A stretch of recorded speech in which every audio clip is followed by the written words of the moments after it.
வறுத்த மிளகும் சீரகம் போட்டு செய்யற முட்டை பொரியலோட வந்திருக்கேன். அதுக்கு வந்து இதுல நான் ஒரு பிரம்மாண்ட டிஷ் எடுத்து வச்சிருக்கேன். இதுல வந்து 2 பெரிய முட்டை எடுத்திருக்கேன்.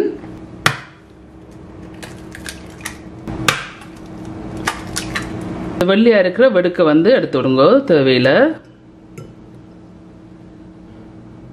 இந்த வெடுக்க எடுத்த பிறகு உங்களோட டேஸ்ட்டுக்கு ஏற்ற மாதிரி உப்பு சேருங்க. நான் வந்து 1/2 டீஸ்பூன் கொஞ்சம் குறைய சேர்க்கிறேன்.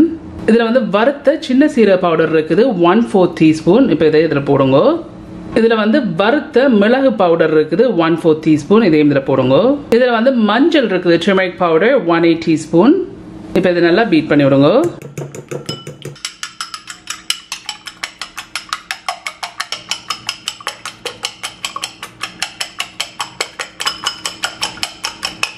இந்த இருக்கு இப்படி பீட் பண்ணி வச்சுட்டு நாங்கள் அந்த வெங்காயத்தை பொரிச்செடுப்போம். இதில் வந்து நான் ஒரு பேன் எடுத்து வச்சு ஹீட்டை கொண்டு வந்து மீடியம் ஹீட்டில் வச்சிருக்கேன். வச்சுக்கொண்டு இதில் வந்து எண்ணெய் இருக்குது 1.5 டேபிள் ஸ்பூன் எண்ணெய். இந்த எண்ணெயை விட்டு கொதிக்க விடுவோம்.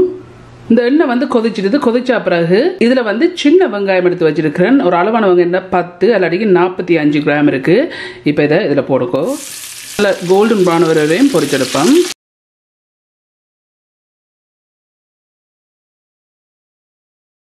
ஒரு 2 நிமிஷம் பொரிச்சிருக்கேன். அந்த இப்படி கோல்டன் ப்ரௌனா வந்திருக்குல்ல, இப்படி வரைக்க இதுல வந்து காஞ்ச மிளகாய் இருக்கு. 2 பெரிய காஞ்ச மிளகாய் எடுத்து பிச்சு வச்சிருக்கேன். இப்போ இதை இதுல போடுங்க.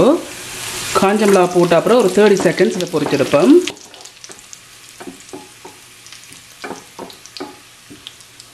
காஞ்ச மிளகாய் போட்ட பிறகு ஒரு 30 செகண்ட்ஸ் பொரிச்சிருக்கிறேன். இப்படி பொரிச்சா பிறகு இந்த இருக்கு நாங்கள் மிக்ஸ் பண்ணி வச்சிருக்க முட்டை இருக்குல்ல, இந்த பொரிச்சு வச்ச வெங்காயத்தையும் காஞ்ச மிளகாயும் எண்ணெயை வடிச்சிட்டு போடுங்க.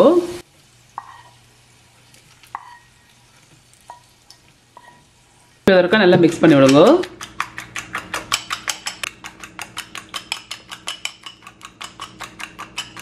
மிக்ஸ் பண்ணியிருக்கிறேன். இப்போ நாங்கள் பொரிச்செடுப்போம். இந்த இருக்கு இந்த வெங்காயம் காஞ்ச மிளகாய் பொரிச்சதுக்குள்ளேயே எண்ணெயை நான் வடிச்சிட்டு அதே பேனை யூஸ் பண்ண போறேன். இந்த இருக்கு நான் அடிச்சு வச்ச முட்டையை இதில் விடுங்க.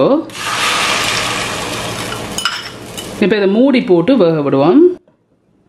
ஒரு 4 நிமிஷம் வேக விட்டுனான். இப்போ இதை நாங்கள் மற்ற பக்கம் திருப்பி விடுவோம்.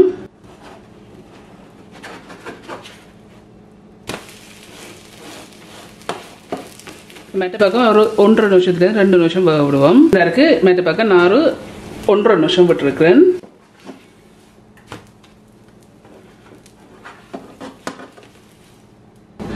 இந்த இருக்கு இப்படித்தான் இந்த வறுத்த சீரகம் மிளகும் போட்டு இந்த முட்டை செய்து முடிஞ்சது. இதுல வந்து பிரமாண ஒரு பவுல் எடுத்து வச்சிருக்கேன். எடுத்து வச்சுக்கொண்டு இதுல வந்து முட்டை இருக்கு. 2 பெரிய முட்டை எடுத்திருக்கிறேன்.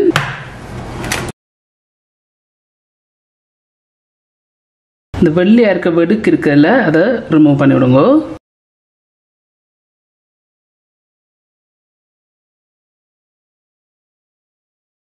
உங்களோட டேஸ்ட்டுக்கு ஏற்ற மாதிரி உப்பு சேருங்க. நான் 1/2 டீஸ்பூன் கொஞ்சம் குறைய சேர்க்கிறேன். இதுல வந்து மிளகு இருக்குது 1/8 டீஸ்பூன் மிளகு. இதையும் இதில் போடுங்க. உங்களோட உரைப்புக்கு ஏற்ற மாதிரி பச்சை மிளகா சேருங்க. பட் நான் 3 சின்ன பச்சை மிளகா வந்து சின்ன வட்டி இருக்கேன். இதையும் இதில் சேருங்க. இதுல வந்து சின்ன வெங்காயம் எடுத்து சின்ன வட்டி இருக்கேன். ஒரு அளவான வெங்காயம் 6 வெங்காயம் எடுத்து சின்ன வட்டி இருக்கேன். போட்டுட்டு நல்லா பீட் பண்ணி விடுங்க.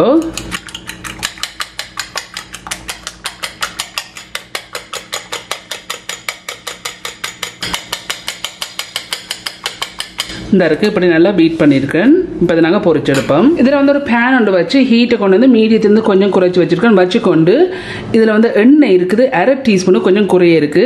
இப்போ இந்த எண்ணெயை விட்டு கொஞ்சம் ஹீட்டர் விடுவோம். எண்ணெய் வந்து சூடேறிட்டு இப்படி ஏறினா பிறகு இந்த இருக்கு நான் அடிச்சு வச்ச முட்டை இருக்குல்ல, இந்த முட்டையை இதில் விடுங்க. இப்போ இதை மூடி போட்டு ஒரு 3 இல்ல 4 நிமிஷம் வேக விடுவோம். ஒரு 3 நிமிஷமா இதுலேருந்து அவிஞ்சோன்றிருக்கு. இப்போ இதை மெட்ட பக்கம் திருப்பி விடுவோம்.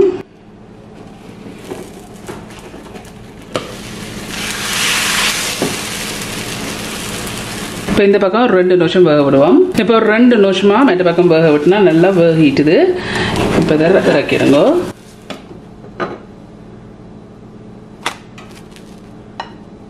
இந்த இருக்கு இதுதான் பச்சை மிளகாய் வெங்காயம் போட்டு செய்கிற முட்டை செய்து முடிஞ்சுது.